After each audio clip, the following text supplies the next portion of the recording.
Kaixo eta ongi etorri beste egun berri batera. Gaur ekainaren 23a ostirala bi elkarrizketatu berri izanen ditugu.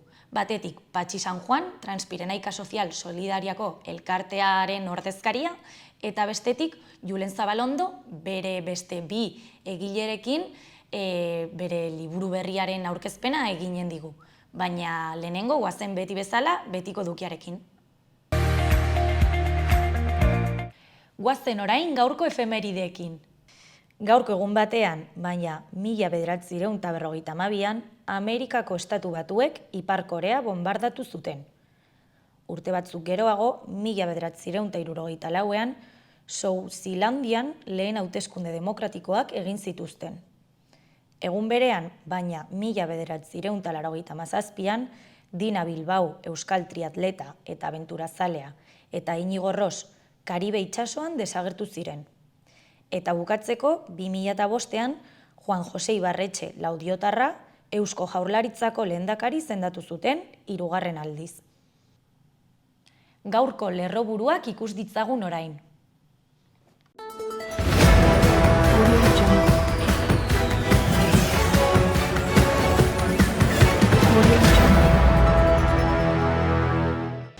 Herri Sanferminetako kideok Herri Sanferminen egitaraua aurkeztu dute goizean Labaretoan. Belarra ministroak adineko personak desinstituzionalizatzeko etxean hobeto bizi proiektua bisitatu du Nafarroan. Nafarroko gobernuak bat kakotx 5 milioiko laguntza jarri ditu abian garraio enpresa pribatuak modernizatu eta digitalizatzeko.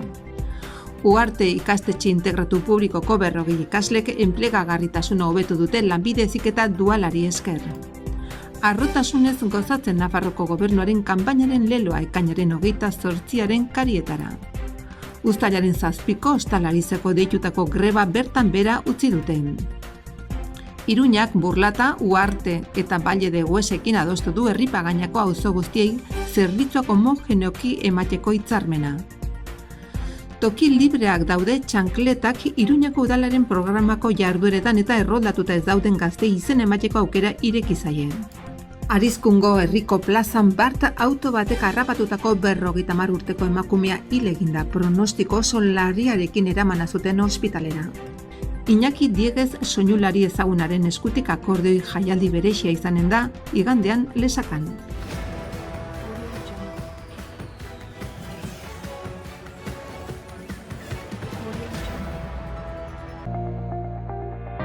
Ikus dezagun gaurko egunkariko zalek zer dioten. Diario de Noticiasen titularrean, Iruñak atea irekitzen die Herripagainako etorkizuneko 15.000 bizilagunei. Kristina Ibarrola alkateak ez die bere planen berri eman udaltaldeei. Gainera, Burlatako eta Eguesaraneko lehen zinegotziekin eta Uarteko erregidorearekin bildu zen. Osasun zentroa eta aurreskola eraikitzea auzoaren lehentasun bihurtzen dira. Argazki nagusian, Zubizako herritarrek harrera egin zieten atzo gauean erronkako protagonistei. Titularrean, Ela lege batek harrikada 4 tontor erronka 74 ordutan osatu du. Alboko albistetan, Eusko ikaskuntzak euskara identitate eztabaidetatik ateratzea eskatzen du. Behan, putrefuntsen presioak etxegabetze ikusezinak areagotzen ditu. Amaitzeko futbolean, Celta eta Atletik gorritxoen aurkariak ligaren hasieran. Eta bestetik, gaur ikuskatzaileen txostena ezagutzea espero du Osasunak. Diario de Navarran, titular nagusian, ekaineko txingorrekaitzek Nafarroako 112 udalerritako zelaiak kaltetu dituzte.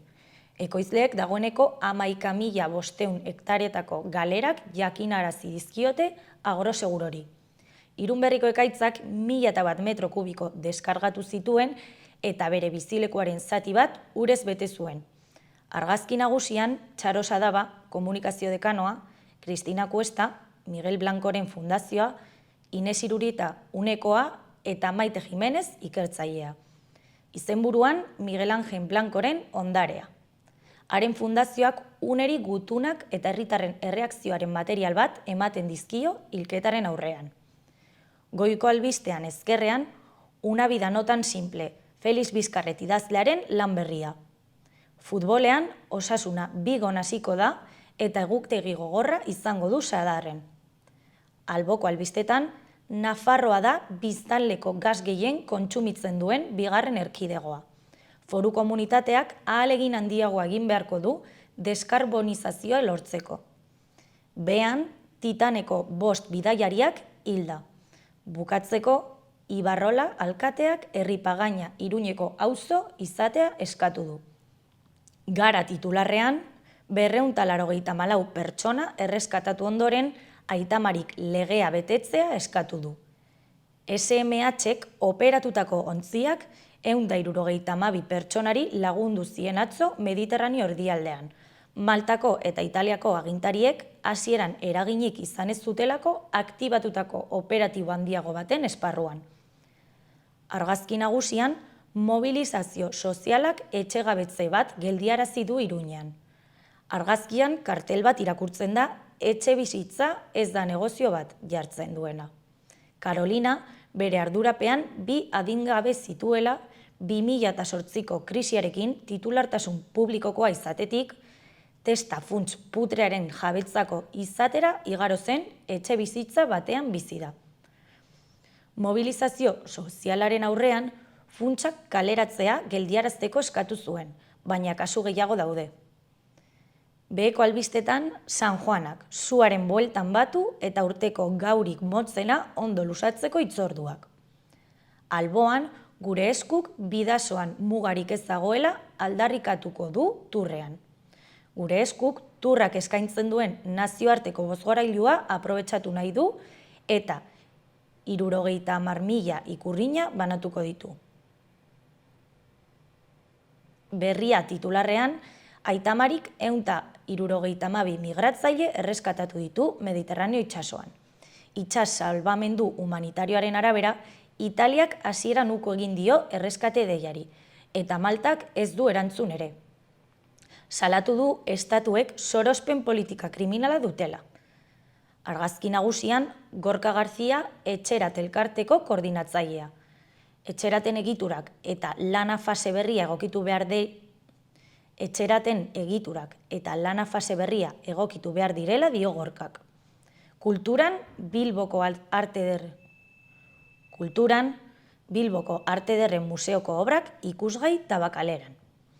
Beko albistetan, Karmele Aranburu herri irratiko albistegietako arduradun ohia hilda.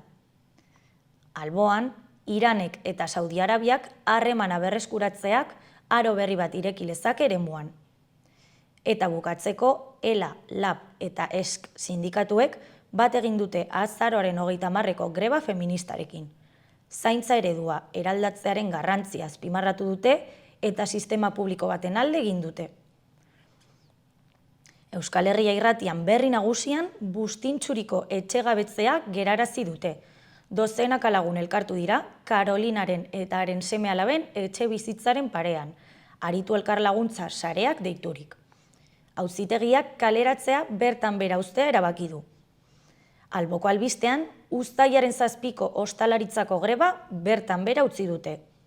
Eta amaitzeko, Mikel Oteizak Atarrabiako alkateak dio, naiz eta gehien gozoa izan, udal guztiekin kudeatu nahi dutela Atarrabian.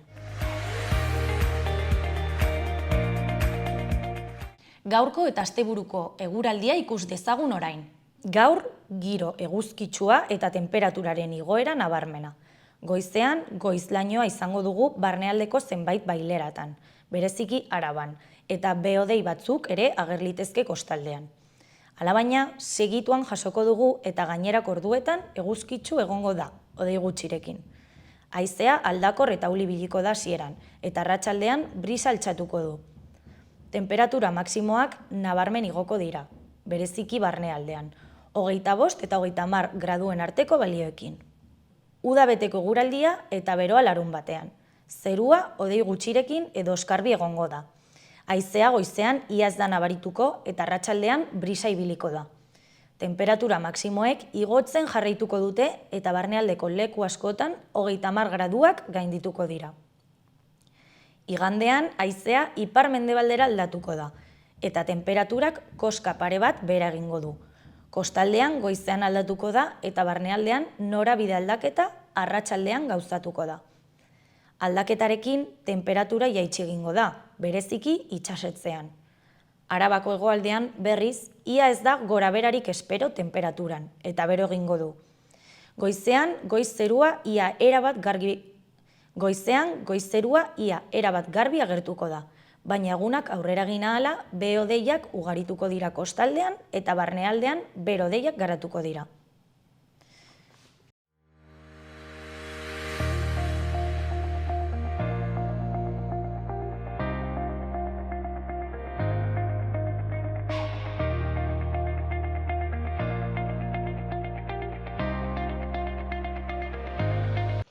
Ongi etorri gaurko lehenengo elkarrizketara, gaurkoan Patxi San Juan, Nafarroako Transpirenaika Sozial Solidaria elkartearen ordezkaria daukagu gurekin, eta aurten elkartean 10. urteurrena bete duenez, zaurgarritasun egoeran dauden 220 gaztek Pirinioak zeharkatzen ari dira gizarte eratzearen eta garapen iraunkorraren alde.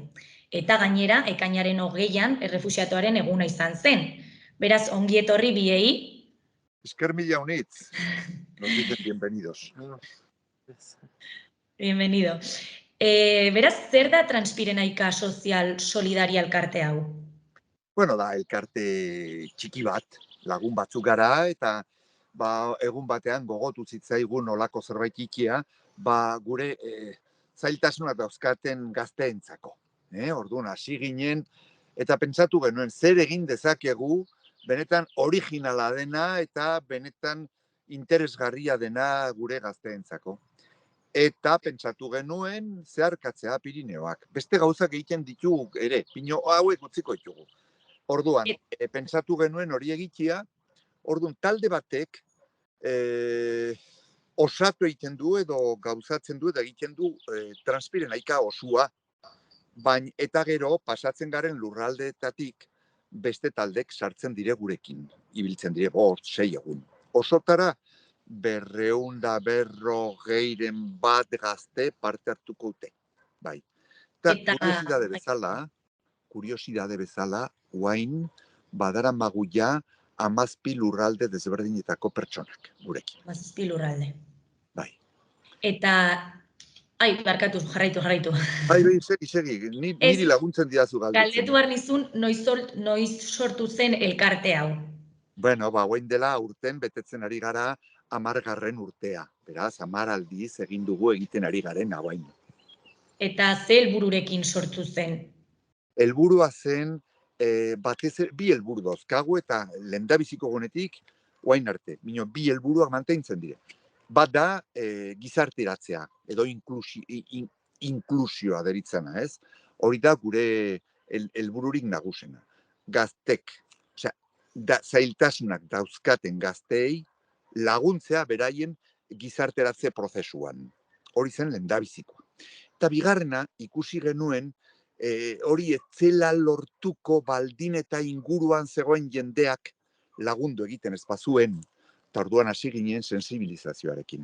Guk esautzen ditugu gazte hauek, eta ezautu behar, jakiteko zer nolako pertsonekin ibiltzen garen. Kategoriko pertsonak dira, eta, bueno, nik badaramat eskolan aritu naiz, orientazio munduan 42 urtez. Orduan jakin badaki zertaz ari naizen. Orduan hemen bada kategoria humana deritzana. Eta orduan interesatzen zaigure, pasatzen garen herrietan jendeak edarki esautzea gazte hauek. Eta badire gaur egun mezu batzuk ez dire bat ere sanuak haiei buruz. Orduan, Eta nola gerturatzen dira gazte horiek zuengana? Bueno, interesgarria. Gu lan egiten dugu mundu honetan aritzen diren elkarteekin. Eta hain zuzen ere Iruñin, guain badaramagu, Nuevo Futuroko gazteek, Fundación Ilundainguak, Zehar, Sei, eta zein gehiago Gurutze Gorriak, olako entitateek ekartzen dizkigute gazteik. Barkatu? Programa Innova. Bai. Hau dena sartua dago Innova programaren barruan, Caixa Fundazioa eta Navarra Kutxa Fundazioak lagunduta. Bai? Orduan, Nafarrotikan hauek dire tortzen direnak. Eta badire hor entitateak. Entitateak esautzen gaituzte. Badakiten nola egiten dugun lana, eta 10 urtek eman digute nolabaiteko errantzagun prestigioa, ez? Eta orduan, entitate hauek eskatu egiten digute, eta beraiek proposatzen dute taldeak. 4-5 gazte beraien hezitzaile batekin. Eta orduan, hasten gara ibiltzen. Eta orduan, hasten gara, hauek dire entitatek ekartzen dizkigutenak, bino osua egin behar dutena, guk geuk ezautu dugu lehenago. Igual parte hartu dutelako urte bat lehenago, eta pentsatzen dugu, hau osua egiteko, kantekreusaino aiertzeko, honek lagun dezake beste gazteik, berak pasatutako prozesua, edo beste etapa batean daudenean, ez? Eta hauek gazte hauek edo referenteak deritzanak, hauek ematen dute olako mezuak, segi aurrera merezi baitu lan egitea, eta segi aurrera zure proiekturantz, ez? Eta mezu oso baikorrak edagaz, batez ere, ikasi zazu, nik ikasi nuen, eta bira hoin nola nagoen, eta bar. Orduan, bi motu. Entitatek proposatzen dizkigute, eta gero guk ezaututa proposatu egiten dugu ja osoa egin dezaten urrengo urtean, edo 2 urte barru. Eta zer eskaintzen diezue gaztei ibilaldi hori aparte, ze badaude formazioak, mentoriak, ez? Bai. Guk ere, mentoria eskaintzen dugu, zorionez Nafarroan mentoria erabate datua dago, eta beste entitatek ematen dute, eta baina gazte baten bat gelditzen baldin bada entitaterik angabe zerbaitengatik, hor gaudegu posibilitatzeko edo gauzatzeko bere mentoria, ez? Jarraipen zuzena egiten diegu, ez da bakarrikan ibiltzea, baizik eta ibiltzen ari garenean solasaldi luzeak izateko posibilitate handiek dauzkagu. Gazte bakoitzak badauka, ibilaldian bere helburu pertsonalizatua. Berak pentsatu behar du, zer lortu nahi duen hemen trabesian, eta zer lortu nahi du gero. Gure helburua, gure leloa, trabesia honetan da, zeharkaldia, nire etorkizuna, nire erabakia. Norabaiteko protagonismo izan dezaten beraien bizitza laguntzen diegu. Orduan, hori gero badauka ere bere jarraipena.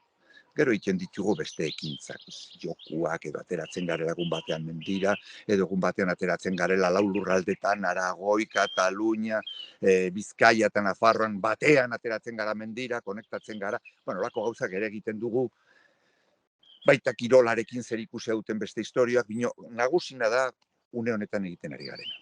Eta nola da elkarte honen eguneroko bizitza? Zer egiten du gazte batek bere egun batean adibidez?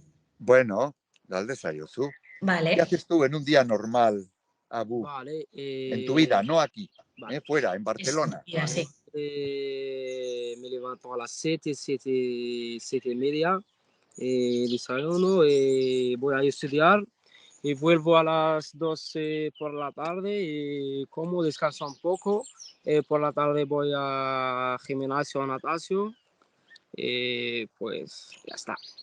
O sea, normalmente tienes una rutina fija, ¿no? Entre semana. Sí. ¿Y luego los fines de semana haces algo distinto o...? Vale, sí, vivo con fundación, se llama Superacción, y como domingo cada día hacemos voluntariado ahí en la playa, en el mar, con la gente mayores. Pues como tengo un programa, ya está. O sea, tú ayudas a personas mayores de manera voluntaria a que vayan a la playa, por ejemplo. Vale. Badauzkagu beste batzuk, interesgarriak ere bai, lan egiten dutenak eta ikasi egiten dutenak. Badugu bat, hain zuzen ere, goizin joaten dela FP egitzerat, eta arratsaldean baduie lan egitera. Beraz, 6 ordu eskolan eta 8 ordu lanean. Ez du bizitzeko astirik, eta gainera aprobatu egiten du. Erran edut, bakoitzak badauka bere historia, ez? Bakoitzak badauka bere ritmoa, eta helburuak ez dire berdinak denontzako, beraiek markatu behar dute nora joan nahi duten. Osea, guk azken batean ematen diegun aholkurik nagusina da, tu beraz, ze honek ikusi. Guk aditu, galdetu, eta eske gustatuko litzaidake ikastea, bale, nondik abiatu, zer ikasi nahi duzun, nora joan nahi duzun, eta gero beraiek irekitzen dute beraien bizita. Denak desberdinak. Segun eta zein momentuan daude, batzuk ez dakite oraindik gaztelera, eta hori da helburu nagusina. Baina beste batzuk, pues ja, ikasi nahi dute zerbait sakonki, akademikoa edo lanbide aldetikan, eta beste batzuk inkluso badaukagu unibertsitatean ere bai, bakoitzak bere helburua, eta bere ritmoa. Ibilaldi honen hasiera eman zen Cabo de Igerren Euskadin, ez? Eta amaiera Cabo de Creusen. Zergatik ibilbide honen aukeraketa? Beno, hori da GR11 eramaten duen bidea edo traza edo marka, eta hori da jarraitzen duguna, beste gauzen artean ez galtzeko. Eta nahiko ezaguna delakoz, eta beraiek ere ateri baino lehen begitzen aldutelakoz, interneten eta ordenador, jakiteko non dauden. Batzutan atera egiten gara, zertaz, zer gertatuko zaigu Kataluniara tailetzen garenean, ez dakigu, zertaz, joan den urtean, moztu ziguten, zuteak zirela eta zuterik ez zegoen, baina prebentzio gisa, segitzen du GR11, igual tradiziogatik edo markatua dagoelako, eta, printzipioz, arrisku handirik ez dagoelako. Zure etorkizuna, zure erabakia leloa, ez duzue. Zer adierazi nahi duzue honekin? Barkatu ez dizuten tentu. Lelo honekin zer nahi duzuen adierazi? Pertsonaren protagonismoa. Askotan aditzen dugu gure gaztik erraten dutena, esaldi bat erraten duna, eske no me sale nada. Ez, zuk zeuk bilatu behar duzu. Zure etorkizuna zuk egin behar duzu. Bai? Hori da erran nahi duna. Niri gustatuko litzaidak izatea mekanikaria. Bale, pentsa dezagun zer nolako erabakiak hartu behar duzu mekanikaria izateko. Hori da erran nahi duna. Gazteengan fokalizatu eta jarri dauzkaten protagonismoa bere bizitza gauzatzeko eta bere bizitza nolabait nahi duten bezala lortzeko. Eta hauek abiatu ziren eta egin dute batzutan oso bidai gogorrak. Hori pasatua da, zeitu behar dute aurrera. Nik erraten dut que siguen cruzando el mar. Lortu arte beraien helburua. Bino horretan, erabakiak hartu behar dute, eta erabakiak kontzienteki hartu behar dute. Eta hori da, leloak erran nahi duna. Eta duela 3 egun ekainaren 20an Zabaldikan egin zenuten foro sozial bat, ez? Errefuxiatuaren egunari begira. Zer egin zenuten foro horretan? Egin genuen, normalki hor Zabaldikan elkartzen gara, ez da esautzen duzuen, hor badago plaza txiki bat, arbolen artean. Ni aurten, eurillak, sartu gintuen txoko batean eta hor denak estu. Zer egiten dugu? Hortan laguntzen digute haunitz Montañeros de Iturrama delako elkarteak, eta orduan prestatu egiten da reflexio bat hasieran, eta gero simbolo bat. Simbolo batzuk bino bada, bat espezialki egin genuena, aurten interesgarria eta arreta deitu zuena, eta nolabait, su baten ondoan, jartzen genuen makiltxoak. Eta makiltxo bakoitzak errepresentatzen, ordezkatzen zuen konpromezu bat. Orduan, hemengo jendeak konprometitzen zen, beraiek uste zuten gauzak itxeko, ez? Batek erraten zuen, yo me comprometo a acoger incondicionalmente, yo me comprometo. Izan zen, bakoitzak bere konpromisoa jarri zuen hor. Izan zen gure artean biziden gazte bat, Iruñan biziden gaztea. Nun erran zuen, gazteleaz erran zuen, eta gazteleaz erranen dut, berak erran zuen, uzten zuenean bere makiltxoa hor, erran zuen, yo me comprometo a ser eficaz para la sociedad que me acoge. Vale? Niretzako hori izan zen konpromesurik esanguratsuena, eta ne ustez zabaldu beharko genukena, zertaz, beste gauzaz, badire beste taldek hitz egiteko prest beti daudenak. Ikusi behar, zer daukagun benetan, eta hemen transpiren aikatikan, refuxiatuen eguna zela eta bine guretzako berdin da, guk sinetxi egiten dugula, pertsona hauek, Nafarroa hobetzera etorri zaizkigula. Eta Nafarroa hobeagoa da pertson hauei esker. Eta zabaldu behar da. Eta ezautu behar da, zenolako pertsonak dauzkagun gure inguruan. Eta guk ikusten dugula egunero, gaur hemen badire atzerritarrak gehiago hemengoak baino. Eta konbibentzi ikaragarri polita da, eta hor ari dire gure aurrean 17 lurralde desberdinetako pertsonak elkarrekin bizitzen, eta disfrutatzen, eta denak mendigo izaleak, eta Eski ikusi beharko zenuten, hau nola transmititzen duzu entrevista batean, eski ikusi behar da zer gertatzen ari den. Eta ibiltzeaz aparte, non egiten duzue lo edo non bazkaltzen duzue? Bueno, kontatuko dizut, bakarrikan Otsagabikoa, zertaz denak luzea izango litzateke, bale? Hemen Otsagabian, lo egin dugu eskolan, utzi digute hor tatami bat, eta hor egin dugu lo, eta dutxatu gara polikiroldegian, eta bazkaldu afaldu egin dugu elkarte batean, herriko jendeak lagunduta, eta bihar izaban, gaur izaban gauza berbera. Pentsatzen, nahi baduzu erran dizut aurrean, herri berrin, hiri berrin gauza bera, eta Elizondon gauza bera, eta beran gauza bera. Gainera beran, izan zen hor ziren alzateko bestak. Orduan gainera besta bat eman ziguten. Zein da zuen urrengo geltokia? Izaba, Izaba. eta gero Zuriza. Eta zergatik duzue naturaren ganako hainbeste konpromisu hori? Ze badago hitz bat dela plugin, ez? Yes, Ez dakit zer den hori? Confilian Journet Foundation. Aha! Bueno, mendira joatea eta natura ezaintzea posible da? Gure ustez ez. Nik uste dut, bueno, gure bizita ikusteko moduan, eske naturala, hori da, naturaleza izatea, natura izatea.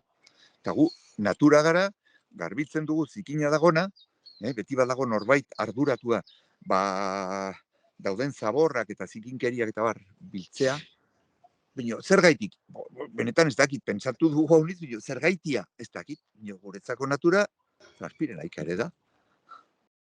Eta trabesiara puntatzeko plazak oso murriztuak ez izan ziren. Eta ala ere crowdfunding bat egin zenuten dirua lortzeko, ez? Bai, hor dago gure ahulezirik nagusina. Ez dugu dirurik.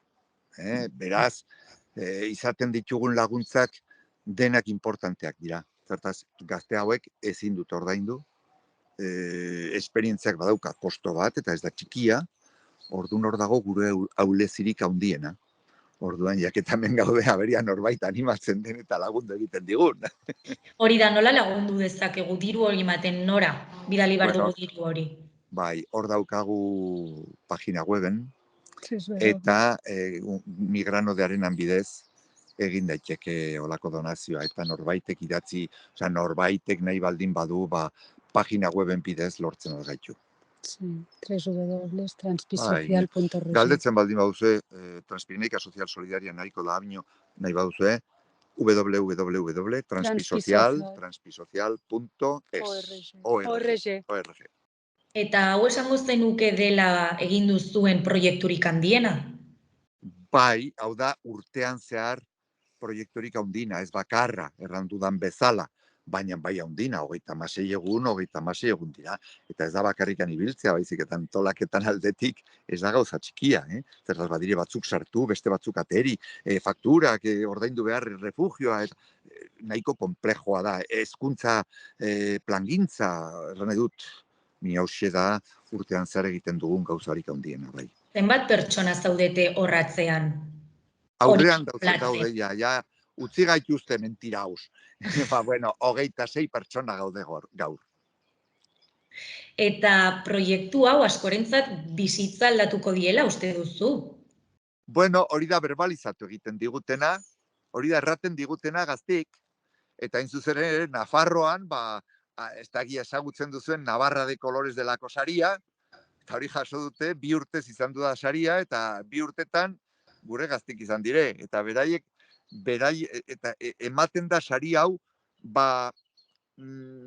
Nafarroako gizarte hobetzeko egindako meritogatik. Eta gure 2 gazte izan dira. Erran edut, ikusten dugula, klaro baiez, laguntzen diela, klaro baiez. Eta batez ere hau ikusten duzu bukatzen dutenean, ez dakizu ez alegria ematen duen, ez poza ikaragarria ematen duen. Joaten zarenean graduazio batetara adibidez, eta ez zuten pentsatzen ikastea. Eta joan dire, ikasi dute, atera dute, eta segitzen dute aurrera. Bai, lagundu egiten die. Eta beraiek gainera eskertzen dute eta denbora pasatzen denean batzuk ere bueltatzen dire beraien testigantzak ematera. Eta adibidez, konta iguzu barkatu nola zen bere izena? Abu Bakar. Esaiozu nola biziari den egun hauek. ¿Cómo te lo estás pasando estos días? Vale, no sé, como una vida increíble, la verdad. La vida en la montaña era, wow, la verdad. A mí me gusta estar aquí con la familia grande, con Transpirenaica, estoy muy, muy contento. Pues seguimos hasta el Cap de Creus. Animo y con muchas ganas y llegamos bien. Zer da gauzariko berena eta txarrena? Lo mejor y lo peor de la Transpirenaica estos días. Está a mi lado, mira, está a mi lado. Lo mejor es esto, Pachi. Gracias, ¿Y lo hombre. peor? Y lo Mira, peor, aquí tenemos... Vale, que él no lo dice, berak ez du erratien, baina ibiltzen ari garenean beti egunero ordu bateko klasea badaukala gaztelera ikasteko. Segitu behar du. Vale, se nos va el vale, grupo. vale, Taldea mila esker. baitiela. Eta ondo amaitu, Vale, esker mila. Acabar bien, gracias. Agur. Agur. Agur.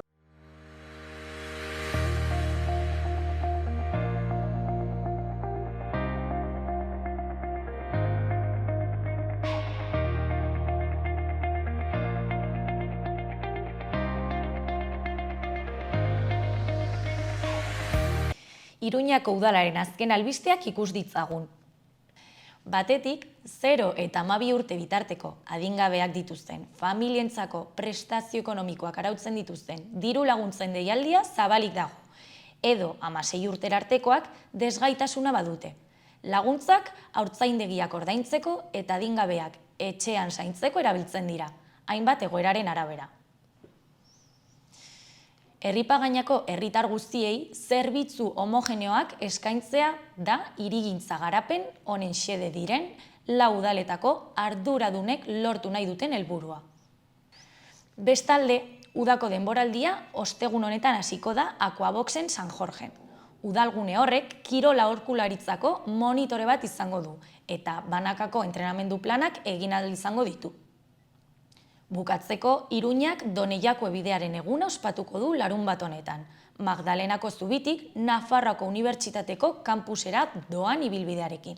Programak herritar guztiei irekia, Nafarroako etxe regionalen animazio musikala izango du.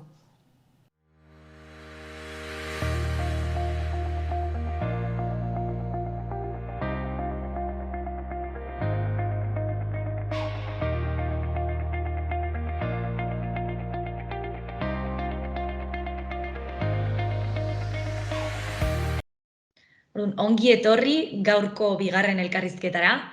Gaur Julen Zabalo gurekin daukagu. Atzo aurkeztu zen Diversidad y Convivencia en Navarra, el euskera y las identidades nacionales liburuaren inguruan hitz egitera dator. Eta Julen, Amaia eta nola zen izena, barkatu. Txoli. Eta Txoliekin haien artean liburu hau aurrera eraman dute.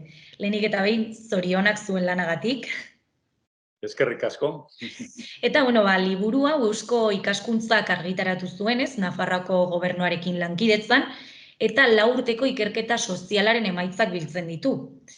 Baina liburuaren mamiarekin hasi aurretik, nortzuk egon zineten atzo proiektuaren aurkezpenean?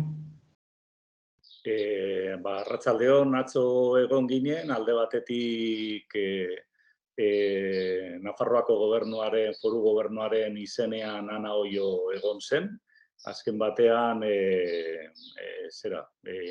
lankidetzan egin delako Nafarroako gobernua euskara bidea eta Eusko Ikaskuntzaren artean. Eusko Ikaskuntzaren aldetik ere beste ordezkari bat egon zen, eta gero egileak egon ginen, proiektuaren egileak egon ginen. Hain zuzen ere, Txoli Mateos, Amaia Nauzia eta ni Julen Zabalo. Naiz eta Julen zu Amaia eta Txoli Mateok liburuaren egileak izan, proiektu honen atzetik jende pilo bat dago, ezta? Bai, 4 urteko ibilbidea izan da.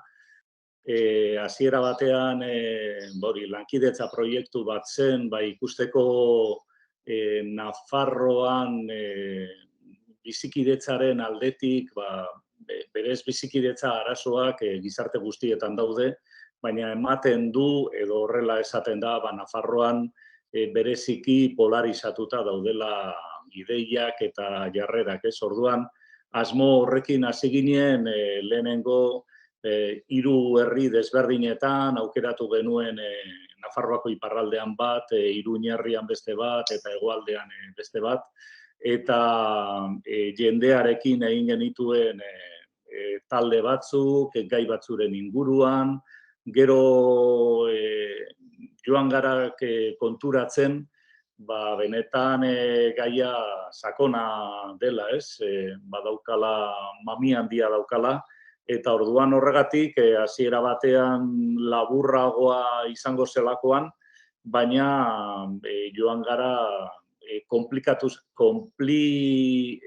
komplejutasunaz jabetzen, eta orduan gero aditu batzuren taldeak hartu ditugu, kontrasteak egin ditugu beste eragile batzuekin, eta azkenean 4 urte pasatuta konturatu gara 200 gora pertsonarekin edo hitz egin dugula, ideologia guztietakoak, Nafarroako geografiako leku guztietakoak, eta iruditzen zaigu gutxienez benetan hor dagoen gaiaz edo jabetu garela. Beste gauza bat da, nola egiten diren gero, irtenbideak nolako proposamenak egiten diren, eta bar. Eta zein da liburuaren gai nagusia? Hasiera batean bazen aniztasuna, eta orduan lehenengo pentsatu behar zen edo mugatu behar zen ze anistasunaz ari ginen. Lehenengo urtean, hau da, orain dela 4 urte, taldeak egin genituenean, esan dudanez, Baztanen, Berriozarren eta Kastejonen egin genituenean, konturatu ginen Nafarroan anistasunari buruz hitz egitean, ez dela inbeste irteten, esate baterako migrazioen gaia, Kastejonen apur bat gehiago, baina ez da inbeste irteten gai hori.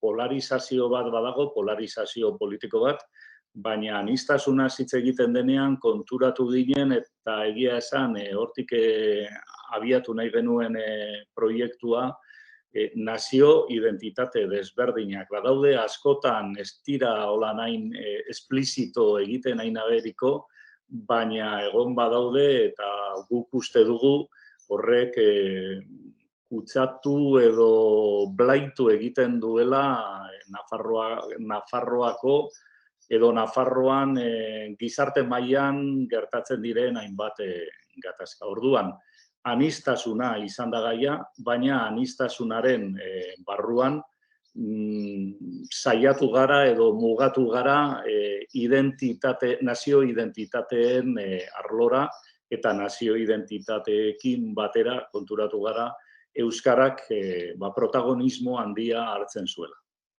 Eta okerez banago liburu hau 2018an publikatu zen Gure jendea, aniztasuna eta kohesio bideak ekimenean sakontzeko izan duzu helburu, ez?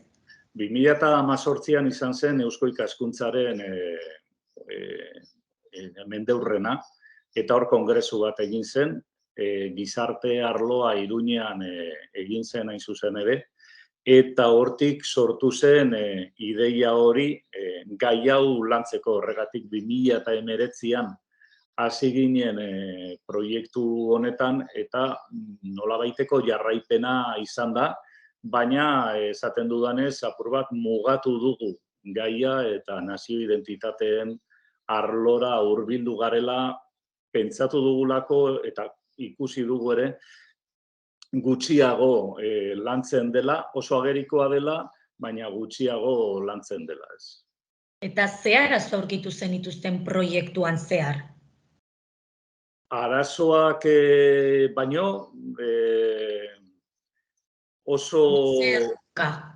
Bai, oso gutxitan aipatzen da Nafarroan badagoela nazio identitate talka, oso agerikoa da esate baterako enfrentamendu politikoa, ezkerra eskuina, badaude beste gai batzuk oso agerikoak direnak, memoria esate baterako, hori ere oso agerikoa da eta askotan agertzen da, baina oso gutxitan agertzen da bi nazionalismoren arteko talka dagoela, euskal eta espainiar nazionalismoa, ari dira lurralde baten nagusitasunaz edo borrokan lehian, ez? Hori oso gauza jakina da, baina oso gutxitan agertzen da. Orduan, guk uste dugu horrek barruko edo sakoneko jarrera batzuk barnean geratzen direnak eta hain esplizito egiten ez direnak apur bat konplikatu egiten du. Hau da, zergatik dago euskararen inguruan horren besteko enfrentamendu polarizatua, guk esaten genuen, zelan da posible hizkuntza bat, batzuek esaten zutenez, baita gorrotatzera heltzea eta beste batzuen aldetik, zergatik dago hizkuntza hori Nafarroa osoan hitz egin beharra desio hori. Zer, batzuek euskeraz egiten badute, zergatik egin behar dute besteek ere bai. Orduan hor, badaude oso jarrera desberdinak, ez?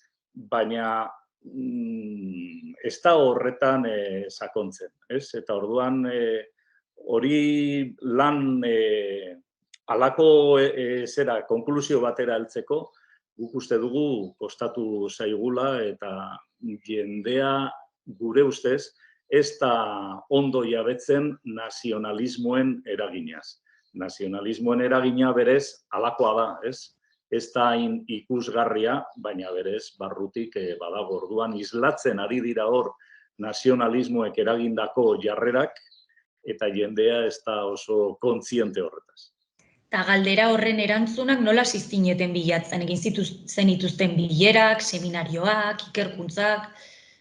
Bai, esan dudanez, azkenean 200 pertsonak parte hartu du, eta izan da, apur bat, zuk esan duzuna danetik, izan dira lehenengo herrietatik hartu herritarre taldeak, hasieran, aditu taldeak egon dira gai batzuen inguruan gogoeta egiteko, nola ulertu daiteke bizikidetza, nola ulertu daiteke kultura demokratiko bat, nola ulertu daiteke gatazken kudeaketa, gatazkak onargarriak dira, beti dira okerrak edo zertarako balio dute gatazkak, orduan gatazka ikuspuntu positibo batetik ere saiatu gara aztertzen, gero kontrasteak egin ditugu herrietatik edo zonaka ere bai, edo Nafarroa osoan beste batzuetan, hainbat pertsona aditurekin, batzuetan hezkuntzatik, beste batzuetan alderdi edo espektro politiko-ideologiko guztitik, elkarrizketa pertsonalak egin ditugu, sakonekoak, jardunaldi bat egin genuen, mintegi bat ere bai, denetik saiatu gara egiten, gaiaz hobeto jabetzeko. Eta nolakoa izan da dokumentazio prozesu hori?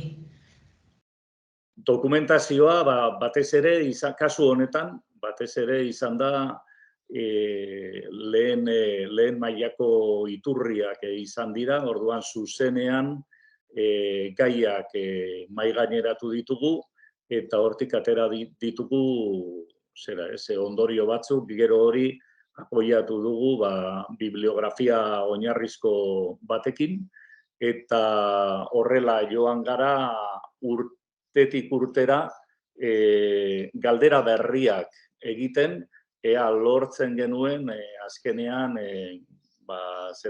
ezagutza hobea ehaltzen ginen hori lortzea.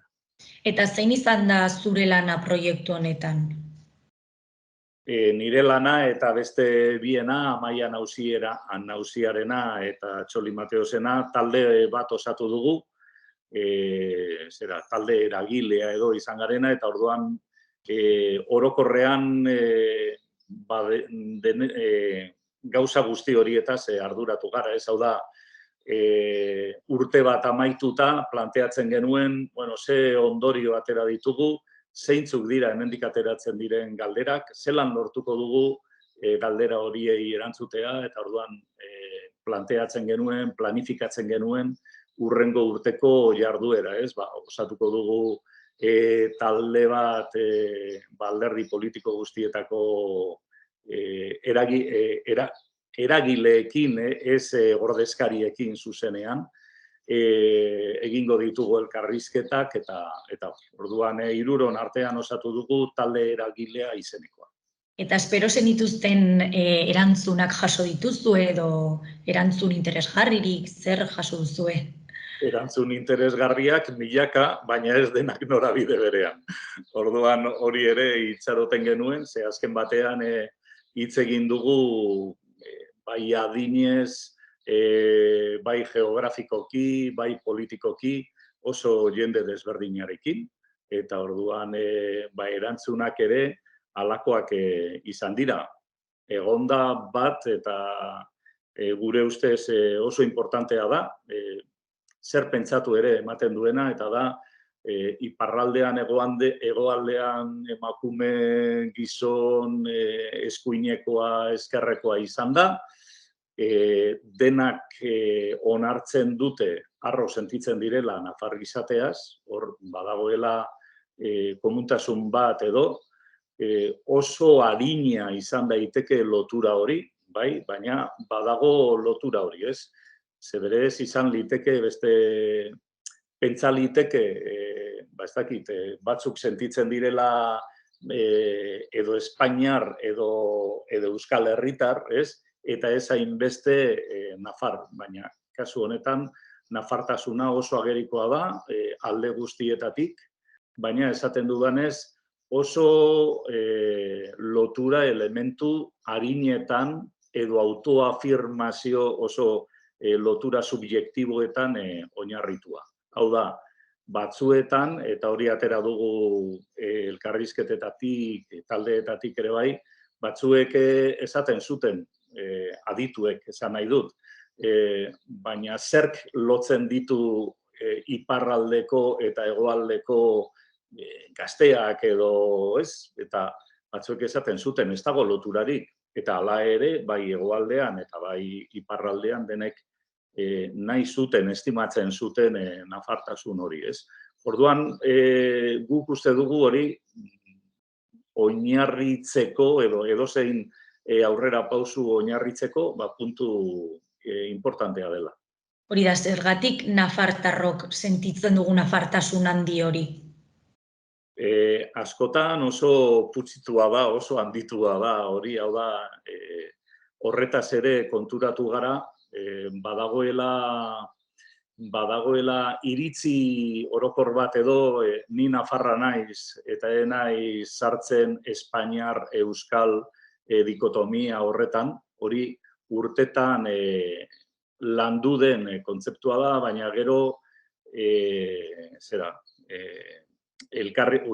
inkestak egiten direnean ikusten da benetan nafartasun hori oso lotuta dagoela edo espainiartasunari edo euskal herritartasunari.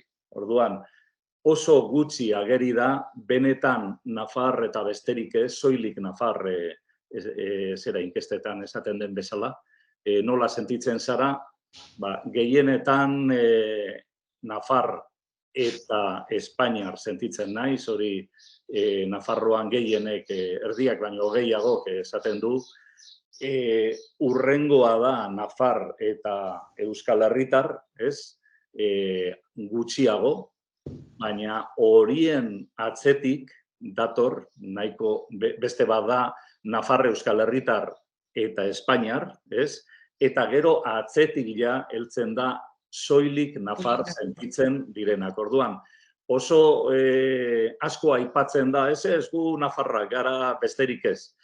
Guk uste dugu hor egon dela alde batetik arazo politiko bat, violentziarekin lotua, hori batetik, eta gero batez ere iruditzen zaigu bi nazionalismoen arteko talka hori batzuetan bortitza izan dela, eta bortitza esan nahi dut herri mailan, hau da, eztabaida mailan eta orduan jendearen erantzunetako bat da, bueno, ni horretan nahi sartzen, ez dut sartu nahi, eta orduan esaten dut Nafarra naizela. Orduan, nafartasun hori egia da, behar bada beste leku batzuetan, baino indartsuagoa edo sakonagoa edo izango dela sentimentu hori, ez? Baina ez dugu uste benetan elementu independiente modura ulertu daitekenik politikoki, ez? Eta orduan, esaten dudan, ez jendea bada Nafarra, baina Nafarra eta Espainiarra, edo Nafarra eta Euskal Herritarra, edo hirurak, edo beste aukera batzuk. Ta zer nolakoa izan da zure esperientzia proiektu honetan? Zer ikasi duzu? Ikasi pila bat, ni berez bizkaitarra naiz, eta orduan, bueno, hemen hasi ginean hipotesi horrekin, ez? Hau da, guretzat apur bat ez ezaguna zen gaia, orain aipatu dudanagatik, ez? Zelan da posible jendea nafar sentitzea eta ez Espainiarra edo Euskal Herritarra, ez? Konturatu gara hori ez zela egia, ez? Esan dudanagatik. Eta orduan urtetik urtera joan gara iritziak apur bat aldatzen, ez? Esaten genuen, baina zelan da posible, lehen ere aipatu dut, zelan da posible hizkuntza baten gainean horren beste gatazka sortzea. Claro, azkenean konturatzen zara, batzuek esaten dute, lehen eskuinak eta askok esaten digute, ez? Eskuinak eta hegoaldean euskara prestigio duen hizkuntza bat zen, horrela esan da, ez? Zer gertatu da, zergatik aldatu dira gauzak. Aldatu dena izan da alde batetik, euskal nazionalismoa indarra hartzen ari dela, eta euskal nazionalismoaren ezaugarrietako bat, oraingo euskal nazionalismoan da, hizkuntzari ematen zaion garrantzia, eta orduan hori islatzen da euskara tratatzeko moduan, ez? Orduan euskal nazionalismoak defendatzen du euskara Nafarroa osoan hitz egitea. Zergatik esaten dute beste batzuek, ez? Orduan, ze arrazoi dago benetan euskara Nafarroa osoan hitz egin dadila eskatzeko. Eta zuk baduzu erantzun hori edo? Noski, badut. Hori euskal nazionalismoaren, abertzaletasunaren eragina da, ez? Hau da, euskararen aldeko mugimendu utz batek, euskal nazionalismoarekin loturarik edukiko elukeenak, esango luke, euskara babestu behar dugu, euskara bultzatu behar dugu, euskararen aldeko uharteak edo sortu behar ditugu, benetan hor modu sakon batean lantzeko eta abar, baina zer dela eta euskara zabaldu behar dugu, luzatu behar dugu, gaur egun hitz egiten ez den lekuetara. Horrazten gara, edo azten da euskal nazionalismoa, justifikazioak bilatzen, ez? Historikoki, Nafarroako erreinua, muga batzuk daude, berdintasuna eta bat. Baina azken batean da desio politiko bat, lurralde bat, hizkuntza bat, ez? Nazio estatuek defendatzen duten jarrera edo jokaera. Orduan, euskal nazionalismoak bultzatuta eta eraginda, badago desio hori euskara Nafarroa osora, Nafarroako muga guztietara irekitzeko, ez? Eta horretaz konturatu beharko ginateke, bestela ez da normala hizkuntzaren aldeko mugimendu utz bat izango balitz, ez? gaur egun hitz egiten den lekuetan, gehienez behar bada Iruñarrian hor nahaste apur bat dagoelako, egongo litzateke hor, ez dakit eztabaida edo, baina ez beste zona batzuetan. Eta zergatik animatu zinen proiektu honen parte izatera? Nork deitu zintuen proiektuaren parte izatera? Eusko Ikaskuntzaren 2018ko kongresu horretan, ni arduratu nintzen gizartearen arloaz, hori gai honetan, hori Iruñean egin zen 2018an, gaia orokorrean aniztasuna izan zen, ea aniztasuna defendatu beharreko balioa den edo ez, aniztasunaren alde gaude ala ez, aniztasunaren alde egoteak zer implikatzen du, edo Nafarroa eta aniztasuna zelan bateratzen dira. Hau da, denok izan behar bagara Nafar, aniztasunak ze leku dauka horren barruan, ez?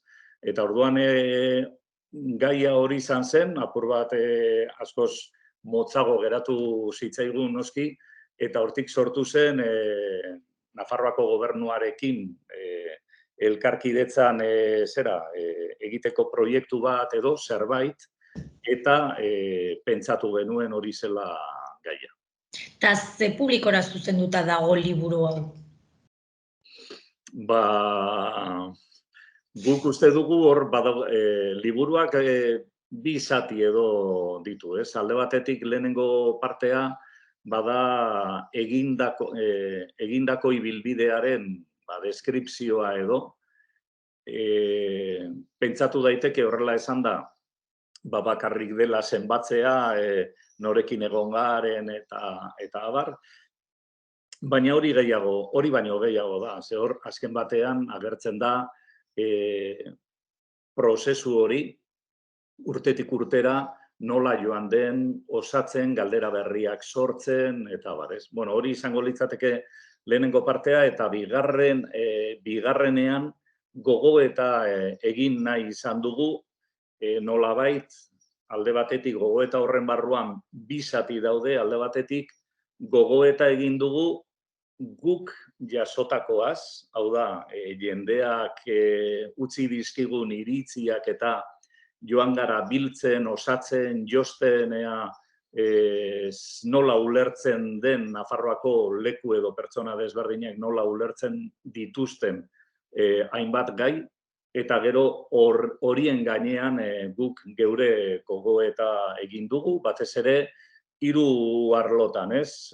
Batetik bizikidetza nola ulertu daiteken Nafarroan edo zer den edo zeintzuk diren arazoak, euskeraren gainean, arazoak eta abar, eta nazio identitateak.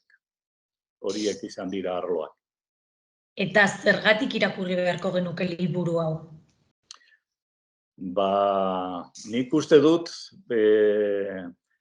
ustekabe bat baino gehiago atera daitekela liburu hau irakurrita. Hau da, lehen ere esan dut nazionalismoei buruz hitz egitean, nazionalismoek badute gaitasun bat, ideia batzuk edo barneratzeko, horretaz guztiz kontziente izan gabe, batzuetan bai, beste batzuetan ez. Orduan, nik uste dut liburua irakurrita, ustekabeak egon daitezkela, jendea oso ziur, oso guztiz mamituta daukalako bere Nafarroan gertatzen den gatazkaz bere bertzioaz, argi dago errua besteak daukala, hori guztiz argi dago, alde batean eta bestean, eta ez bakarrik arlo politikoan, hizkuntzaren arloan, zentralizazio gaietan eta abar, eta hori ustekabe bat baino gehiago agertu daiteke, bai jendeak esaten duenaz, jendeak oso iritzi eta gogoeta mamitsuak utzi dizkigu, eta gero beste alde batetik, badaude gai batzuk ere oso agerikoak direnak, eta gu saiatu gara hori apur bat arrazionalizatzen, ez? Eta adibide bat ipiniko dizut, oso ohikoa da Nafarroan eta beste leku batzuetan ere bai, baina Nafarroan kasu honetan pentsatzea euskararekin batera euskal nazionalismoa, abertzaletasuna zabaldu egiten dela. Eta orduan, zenbat eta euskaldun gehiago, zenbat eta euskaradun gehiago, abertzale gehiago egongo dela. Hori euskal nazionalismoak pentsatzen du, baina Espainiar nazionalismoak ere berdin pentsatzen du. Eta orduan, Espainiar nazionalismoak azkeneko urteetan, egin du hor defentsa muru bat bezala, pentsatzen duelako euskera Nafarroa osora zabaltzen bada, horrekin batera euskal nazionalismoaren eragina ere zabalduko dela. Gu saiatu gara, esate baterako kasu honetan, ideia hori guztiz bera desmontatzen, ezeztatzen, uste dugulako hori ez dela horrela, eta orduan hizkuntza bat derrigorrezko egiten denean, eta badaude adibideak Euskal Autonomia Erkidegoan esate baterako, hori ez da gertatzen. Orduan, halako ustekabeak uste dut interesgarriak izan daitezkela. Ta maila pertsonalean zer ikasi duzu proiektu honekin? Maila pertsonalean gauzak ze komplikatuak diren, kudeatzeko ze zailak diren, eta benetan, eta hori bizikidetzaren aldetik, ez dakite ondo nola esan, oso jarrera kontra jarriak daudenean eta eztabaida arrazional bat gertatzen ez denean, ezina dela gatazka hori konpontzea. Eta hori esaten dugu, Euskal eta Espainiar nazionalismoak, alderdi politikoak atzetik, Euskal eta Espainiar nazionalismoak ez badira jabetzen benetan euskararen gainean dagoen eztabaida ideologiko hori, ez bakarrik politikoa, baizik eta ideologikoa, ezina da, ezelako emaitza positiboetara heltzea.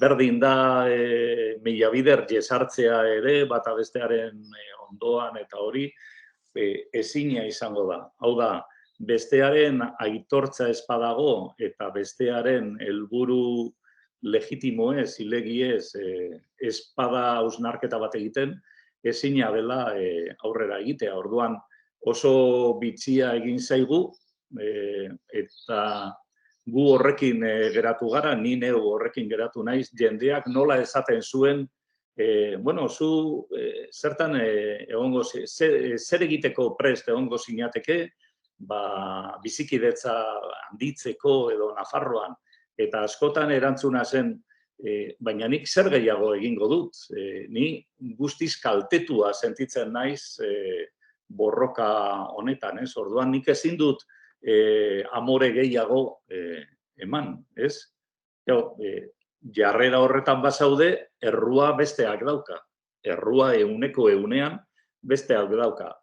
Hor ez dago konponbiderik jarrera horretatik. Orduan, edo Nafar identitate komun horretatik tiraka zerbait, abiapuntu bat, helduleku bat edo bilatzen dugu aurrera egin ahal izateko, edo bestelako jarrera horiek batzuek pentsatu dezakete nik amore eman dut guztiz, baina jakin behar duzu bestearen jarrera zein den. Eta ustekabe bat baino gehiago hartuko duzu eta konturatuko zara gutxienez, eta hori ere oso uste dut azpimarratzekoa dela, bestearen arrazoiak oso logikoak dira eta arrazoi modura identifikatu behar dira. Hau da, ez da nik arrazoi batzuk ditut eta arrazoia nik dut. Ez arrazoiak pluralean denok ditugu denak daude oso ondo josita, bakoitzak badauka bere diskursoa ondo josia, ez?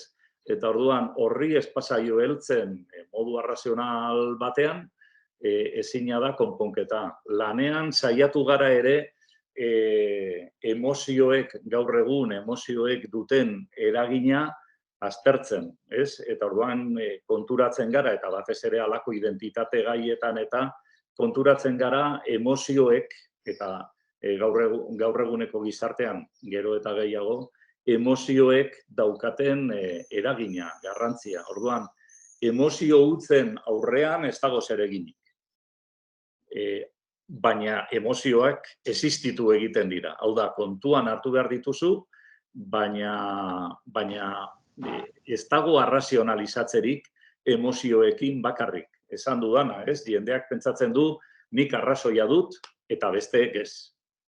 Orduan, modu arrazional eta lasai batean espasaio gaiari heltzen, ez dagoela zer eginik. Niretzat hori irakaspen handia izan da. Besteek ere, arrazoia eduki dezaketela konturatzea, gu konturatu garelako, apur bat kanpoan egonda ez, konturatu garelako jendeak nolako ziurtasunez, esaten zuen, arrazoia nik dut, nik esaten dudana guztiz logikoa da, nola ez didate kasurik egiten. Ta liburua hain ondo eta interesgarria saldu ostean, non eskuratu dezakegu?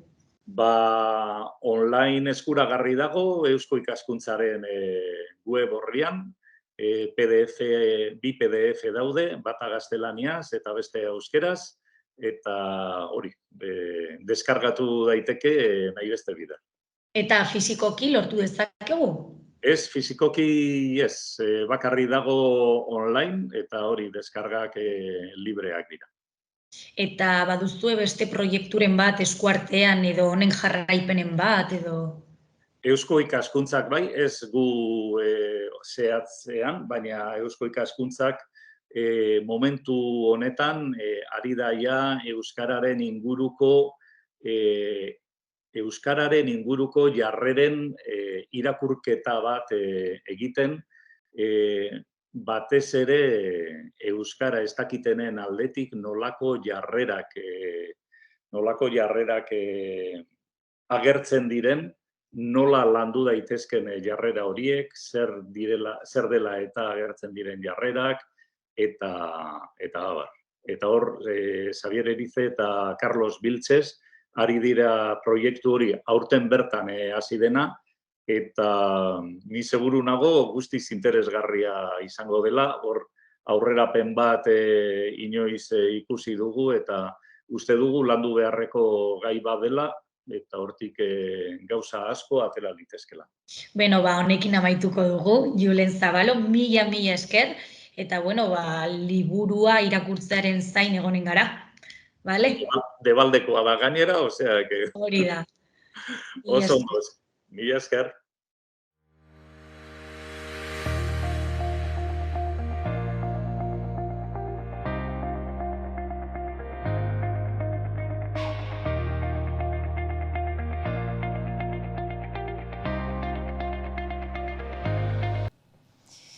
Mila esker beste aste batez hemen gurekin egoteagatik eta astelenean berriro ere hemen egonen gara eduki berriarekin eta elkarrizketa berriekin.